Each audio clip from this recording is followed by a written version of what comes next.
Hello, it is Thursday, July 13th, 2023. I'm Chris Remo, and welcome back to the New York Times Crossword Daily Solve. It's a Thursday puzzle today, which means an interesting theme, an intricate theme of some sort. I do always look forward to Thursdays. I know some of you don't. They can be strange and irritating at times, but hopefully we'll find it maybe with more ease than I did yesterday.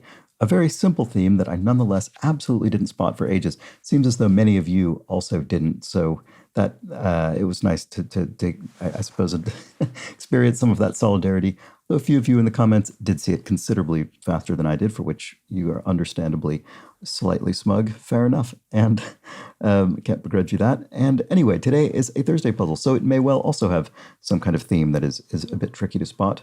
Who knows? I don't know. Maybe not tricky to spot, but maybe tricky to solve. In any case, this potentially tricky edition of the Daily Solve has been brought to us by Lewis Williams, Camtron, and, as always, the invaluable Timothy Mark, the indomitable Shoalmaster, and the incredible Horn family, as well as a new benefactor. So welcome to William Arundel. Thank you so much, William, for joining the Daily Solve Patreon campaign, the benefactors tier. I do really appreciate it. So thank you so much for your support. Look forward to your Daily Solve official Let's Check the Crosses mug, to which all benefactors are entitled. And thank you to everybody who's backed the Patreon campaign. I do very much appreciate it.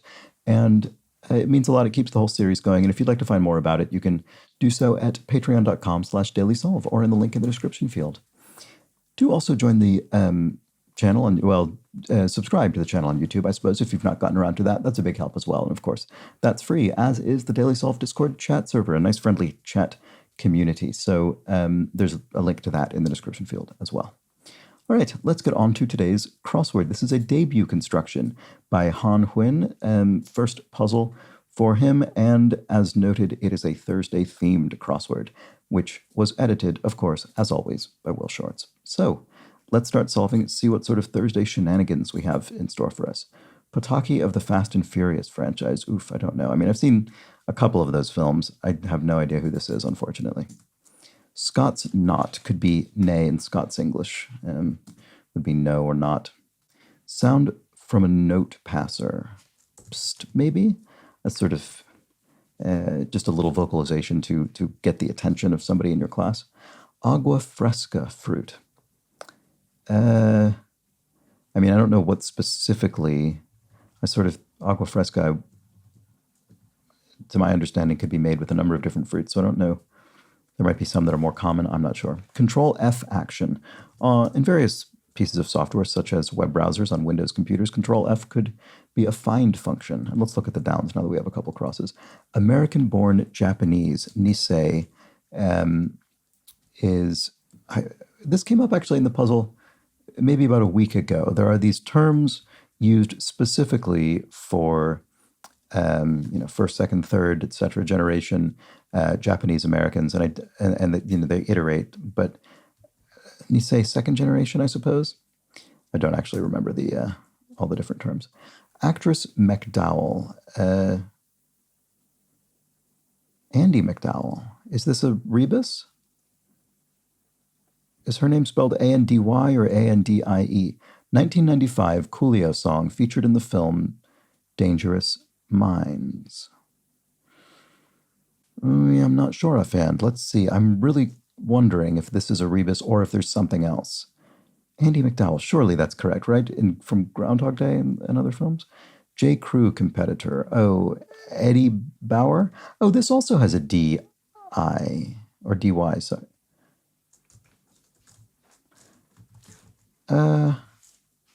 so if I put a D-Y here and a D-Y here, is that... This doesn't feel entirely correct.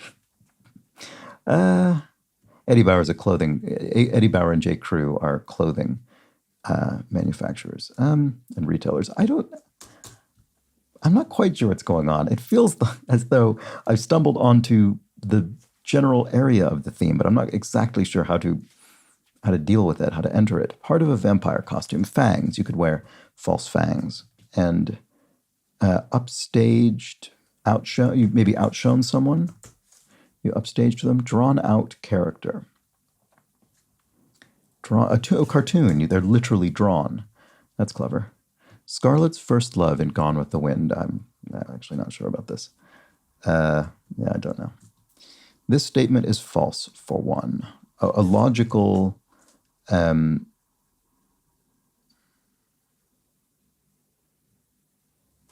don't know, impossibility or paradox or something? I'm not sure. I'm not sure what goes in here. I mean, it might be related to the theme. There might be a rebus going on. Fellowship recipient at a research lab, perhaps. PhD candidate or something? I'm not sure. Pros at redirecting the narrative. Spin doctors. Right, okay.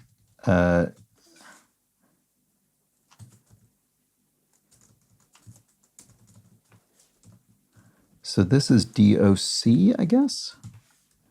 Logical. Oh, paradox. Okay. It is a logical paradox, and we have two instances of the word doc. So it's a pair of docs or a paradox. So here we go. All right, this is what's going on in the crossword. So fellowship, postdoc. I see a postdoctorate. Someone who's not a PhD candidate, but in fact, I guess has acquired their PhD, so they're postdoctorate. Okay, so Maybury Boy of classic TV, Opie. I've actually never seen this, but I sort of know the name. Was that Ron Howard, I guess? Yeah, I think it was. Okay. O for 180 degrees. Oh, sine. This is a trigonometric function. Is what's going on there. And then offenses are sins. Word with run or drive, a test run or a test drive. And then a group of computers commandeered in a cyber attack is a botnet, a sort of robot network, I guess you could clumsily expand it out to be. Corbett of gymnastics, Olga Corbett, I do recognize that name. Summer month, August is a summer month. Oscar-winning Blanchett, Kate Blanchett. Enjoyed a dinner date with oneself, perhaps. Ate alone, or let's see, spin. Oh, I spelled doctors incorrectly. Sorry, that's embarrassing. Yes, ate alone. There we go. Shirt or blouse is a top, an article of clothing. And back in my day, once, you could say, pod set. Oh, peas in a pod. 2 peas in a pod. Nice bit of I don't know, a concept that involves doubles, because as does the theme of the puzzle. Squid, predator, orca. Certainly heard that before. A boar is a lout, maybe? Someone who's sort of boorish could be described as sort of loutish. Let's see, school lineup. Oh, buses. You could have school buses lined up to become full of children, and so a boar is allowed. Okay. If you say so. I'm not quite sure offhand. Rouse to action. I'm not certain about that either. If you leave someone thunderstruck, you awe them. Like Canadian provinces vis-a-vis U.S. states. Well, they're fewer in number, so I suppose that's what this is looking for. And then key of Rossini's William Tell Overture abbreviation. I mean, I've certainly heard Rossini's William Tell Overture. It's an incredibly commonly heard piece of music, but I can't imagine very many people would know the key just off the top of their head. Well, although I guess we already have the E, which is the important part, and it is in major key. I can think if I'm sort of thinking it in my head. So E major, I suppose. I certainly wouldn't have known that just from if you asked me on the street. End of season sports event. Something game? Let's see. New York Comic-Con and Treklanta for 2. Are they fan events or something? I'm not really sure what that's looking for. I don't know. Diluted rum. Oh, grog.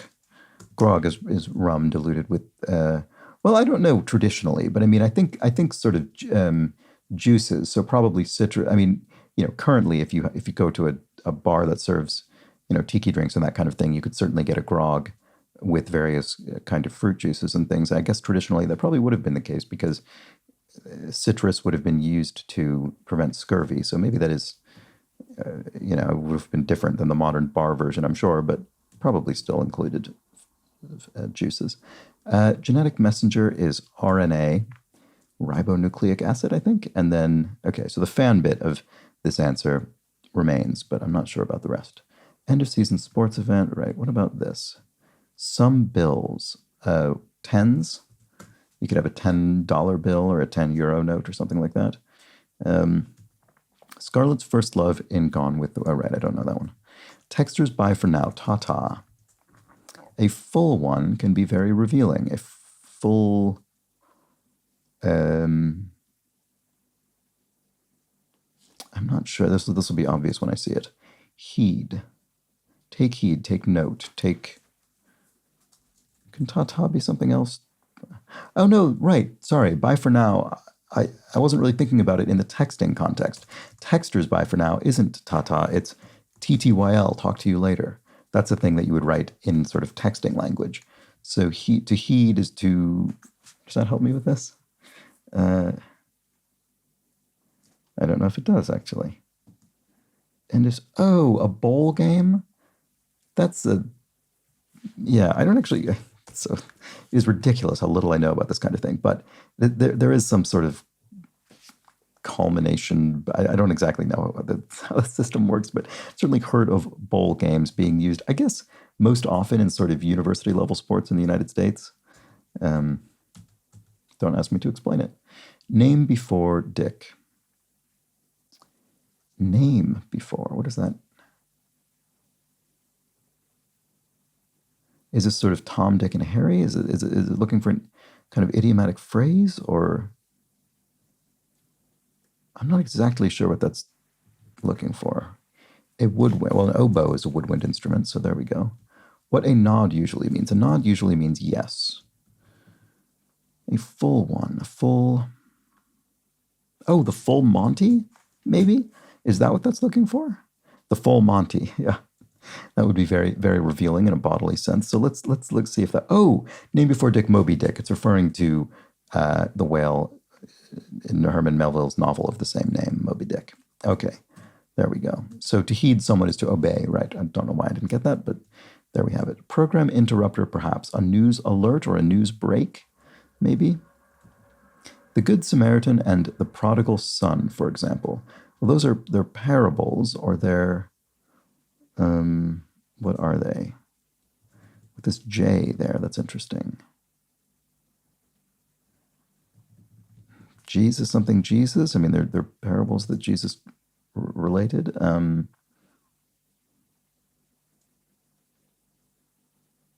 Oh, wait, parables. So a pair of bowls? Does that mean we literally put bowl and bowl in here? Parable, pair of bowl, parables of Jesus. There we go. Wow. Okay. Very clever.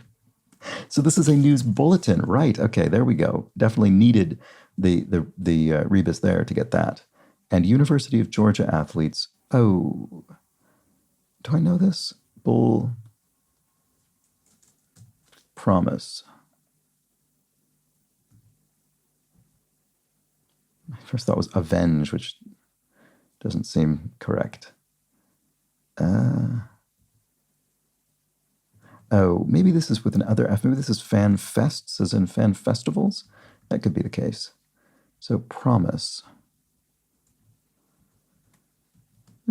Track. Let's see. What about this? Self. Meta. If something's sort of self-referential, it's meta-referential. So this has this dash here indicating, I think. I actually haven't seen this often in the New York Times crossword. I don't know that I remember seeing this particular form of clue construction before, but I think what that's implying is that this is in this case, is being used specifically as a prefix rather than just a word in its own right. And so meta could be a similar prefix you could use. All right, so pre-calc course. Oh, right. So pre-calculus course in school might be trigonometry, which is also a nice nod to we had a sine function in here somewhere. Yes, we had the sine of 180 degrees is 0. So there we go. A trigonometric function. Track. Oh, maybe one of these things is wrong, actually. Brooding sorts. Hens brood. Track. And maybe meta is actually incorrect. There may be a catch to this.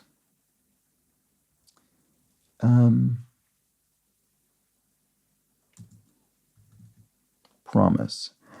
I feel as though this is right on the sort of tip of my tongue, and I just can't access it for some reason. Promise. It's incredibly irritating. What about this? Oh, bulldogs. Right. Okay. I mean, I don't know that I necessarily specifically knew that about the University of Georgia, but it's a common mascot, bulldogs. So I should have thought of it more quickly. Oh, promise is a pledge. There we go. I don't know why I couldn't get that out of my brain, but there we finally done it. So a track could be a path. Oh, auto, as in, right. Okay, if you're an autodidact, for instance, you're sort of a self-teacher. Or if you have an autoimmune disorder, you know, your autoimmune system, your sort of self-treating immune system is not, has some sort of deficiency. So, okay, there may be a catch to this. Oh, lore. This is fishing is what this is, angling, that kind of thing. Okay. Affecting fundamental changes to perceptions. Self, maybe here's where the self goes. Self something. Oh, no, it wouldn't be because we've used self in a clue. So they're not going to put it in an answer. No. Okay, never mind. Rouse to action. Seems suspect. Hit without swinging. Mideast leaders, emirs. Texas A&M athlete. Basic principle is a tenet. River deposit is it's not silt because that's not long enough. I'm not sure offhand. Like many, a fuss budget. Anal as in anal retentive, maybe? I'm not sure if that's necessarily the answer. Could be, but it maybe isn't necessarily. Dweller on the Baltic Sea. A Lithuanian? Is that right? Am I confusing that? I think no, Latvian. Latvian, sorry. Is that right? Sorry, Lithuania was incorrect, but it feels though there's sort of I'm experiencing a kind of empty part in my brain where I'm trying to put these terms together, and I can't quite land on it. But I'm pretty sure this is the answer. Texas A&M athlete. I'm not sure about that. River deposit. Not sure about that either. Oh. Blank poet. I would have thought this is Ars Poetica. Maybe tenet is actually incorrect. Ars Poetica. So basic principle. Remit, or it doesn't really work. Or right, interesting. River deposit. Texas A&M athlete. Oh, Aggie.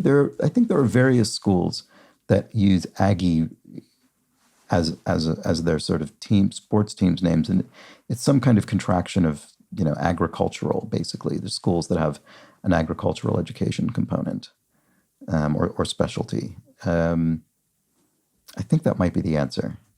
So, comedic actor Wilson, who wrote the 2023 bestseller Soul Boom. Oh, there's an actor, Rainn Wilson, who would fit in here. Let's see if that helps me with anything. River deposit. And there's going to be, I should bear in mind, there's going to be probably a rebus around here, probably here, affecting fundamental changes to perception. Rouse to action.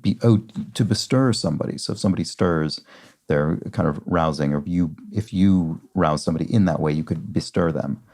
Okay, so to hit without swinging is to hit without swinging. To push or to... Not quite sure I see what that means. If you say so. I bet. Okay, so it's slightly sarcastic here, I think, is what that's conveying. Hit without swinging. Oh, no? Never mind. Hit without swinging. Bust? I don't know. Seems suspect.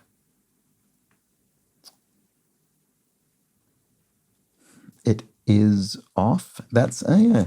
That seems suspect. That's off. That is off. I mean, it's a bit awkward when you say it that way, but it sort of works. What's in a name? Name.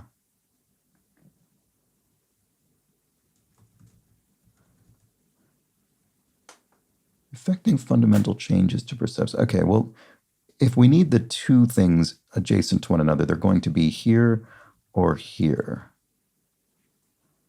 So I think that means these clues are safe with respect to the rebus. Like many of, it does look like anal, doesn't it? So here we have an ing, which is a common formation. So affecting fundamental changes to perceptions.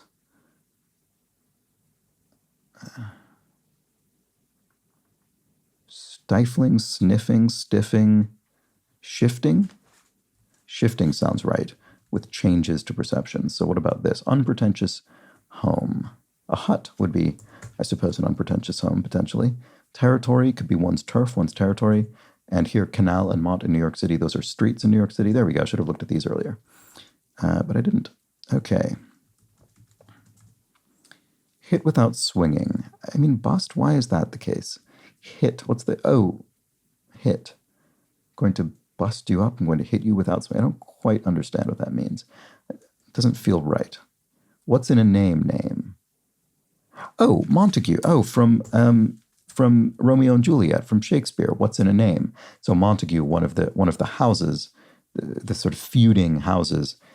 It's part of the premise of Romeo and Juliet. So the what's in a name is sort of, just because I'm Montague or a Capulet. What is I don't remember what exactly the rest of the sort of surrounding material of the line is, but the concept is, around being sort of born into this name.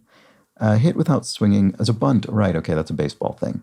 So right, that's when they sort of hold the bat out and just the ball kind of bounces off of it. So it's a hit without having swung the bat. Okay, basic principle. Oh, right, of course. No wonder this didn't come together before, because we need the rebus still. So shifting paradigms. Right, okay, so we have literally two dimes, presumably. And then sediment is river deposit. Okay, so it's on the right track with silt, but I wasn't taking into account having extra letters to fill there. And then basic principle is a rudiment. Right, okay, so yes, the rudiments are the basics of something. That phrase I always associated with drumming, sort of drumming rudiments are these, sort of practicing these particular patterns, paradiddles and things like this too. Anyway, okay, sort of the equivalent of scales, but for drums, I guess.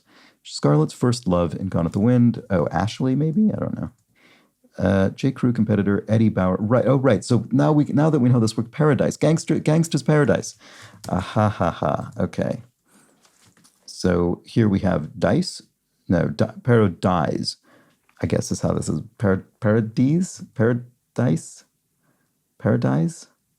Not exactly sure how to pronounce this in a way that's consistent both with the phrase itself and the gangsters because this is Eddie Bauer and Ann D. McDowell.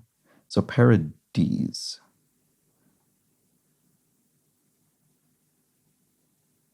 Gangsters Paradise. This one doesn't work as well as the other ones. Am I mispronouncing it? And paradise. Die. Maybe their names are spelled like die. D-I-E. This is probably the case. That looks more correct now that I see it. Eddie Bauer. So that's interesting. So it's specifically that the pun is Gangster's Paradise.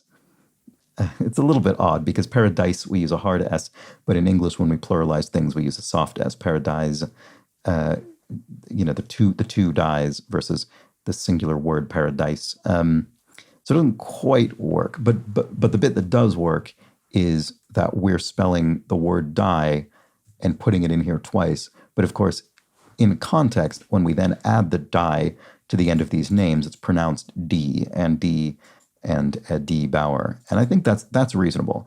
The hard soft S bit I find a little bit more difficult to swallow personally. But I understand how it works mechanically now, at least. So there we go. Gangster's Paradise, the Coolio song. Okay. And then that was my first thought because this was such a huge hit around this time that I figured it must have been, but I didn't even consider it because it was so many extra letters relative to the space given in the grid. Anyway, this really does look like Ashley now, doesn't it? Agua Fresca Fruit, still not sure about that. Batting stats could be... it's another baseball thing. Of course, I don't know it off the top of my head. Or maybe I don't know it at all. I don't know. We'll have to find out. Noted coal provider. I don't know that either. Feasts where kalua paua might be served. Luau's, so kind of a Hawaiian feast. And then, oh, right, Fast and Furious actor, presumably. And then agua fresca fruit. Guava, maybe? I mean, that sounds plausible. Let's see. Batting stats. Oh, averages. Oh, maybe is it just as generic as that? Batting average?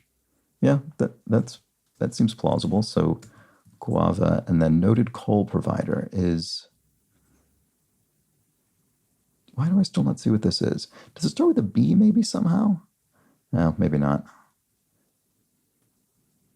Alba? I don't know. Sort of name for Scotland? I don't know. Organization protecting U.S. information systems. Oh, the NSA maybe? The National Security Agency? I don't know what this is. Incite. To incite somebody is to egg them on. To incite someone to, violence or something. I guess you could egg them on. Oh, Elsa, maybe this is. Noted. Oh, Santa Claus deposits a lump of coal in the stocking of a naughty child, I suppose. So there we have it. And then Elsa Pataki of the Fast and Furious franchise. That sounds perfectly plausible as a name. So there we go. That was our Thursday puzzle. Very fun theme. Very, very pleased. And of course, because on a Thursday, the theme is much more, integral to the grid, I suppose. It's not surprising that it made itself known in some form almost immediately. I mean, I think as soon as I got to this and actress McDowell clue, it was clear something was going to be needed to get this into the grid. But it felt strange to just type in DY, which is how I incorrectly remembered her name being spelled. So I wasn't really sure what to do with it until, I guess it was logical paradox. Yes, which was my first thought as to the answer of this. And then I realized, aha, I see. That's what's going on. Very clever. Let me know if you got it faster, if you got it immediately on Gangsta's Paradise. Gangsta's Paradise dice. Let's see how they all sort of pronounce out. So Gangsta's Paradise, that one's a bit loose, I think. Logical paradox, that one works very well. I mean, they all allied the F in of, and that's fair enough. That feels consistent and completely understandable. So logical paradox, that one works very well. Parables of Jesus, I think that one works very well as well. And shifting paradigms, I think that one works very well. It's really only this first one that with which I take slight exception. All the rest of them, I think, follow the sort of internally implied rule of the theme extremely well. Very good, very fun Thursday puzzle, and I think the rest of it was reasonably, appropriately tuned difficulty-wise for a Thursday. Let me know how you fared with this one. Of course, every time there's a rebus in the puzzle, I realized I didn't really explain what a rebus was or how to sort of, work with it, I suppose, in a New York Times crossword. Sorry about that. If you're confused by what that was all about, every time there's a rebus, there's always somebody in the comments who said, "I've never seen this before. How am I supposed to know that's in the puzzle?" And it's in a 100% fair, understandable question. And the answer is, you just have to have seen it at least once before. And now that you've seen it, you're at least aware that it's possible. And in terms of how to enter it, there's a button, rebus, that's in a different place on the smartphone apps. But you just have to go into that mode. You can then type as many letters as you like in a single cell. And Thursday would be the day to look out for it. It can arise on other days, but it is most likely to occur on a Thursday. And it's really just a question of experience, I suppose. Once you've seen it enough times, you start to get a sense for when it might be necessary. It's helpful when you absolutely know that in this case, even though my initial memory of the spelling of Andy McDowell was incorrect, I knew beyond a shadow of a doubt that we were still going to need more than one remaining letter in order to get this answer in the grid. So that's helpful. And then it was just a question of how exactly it's going to work. Anyway, that was the Thursday puzzle. I really enjoyed that one. I thought that was great. Hopefully you did as well. Let me know how you fared and what you thought about it. And there aren't any corrections from yesterday's puzzle. I think almost every single comment was about either also finding the theme a bit opaque, and then in some cases people came and watched the video in order to understand yesterday's theme. And then a few comments from people who saw it considerably faster than I did. So well done to those of you for whom that applies. And but there weren't any other comments to be read now. So for that, I'll wrap up this video and return tomorrow on Friday for the first of 2 themeless puzzles of the week. Certainly no Rebus tomorrow. We can be at least fairly sure of that. So join me then, but until that point, please do have an excellent remainder of your Thursday. Take care.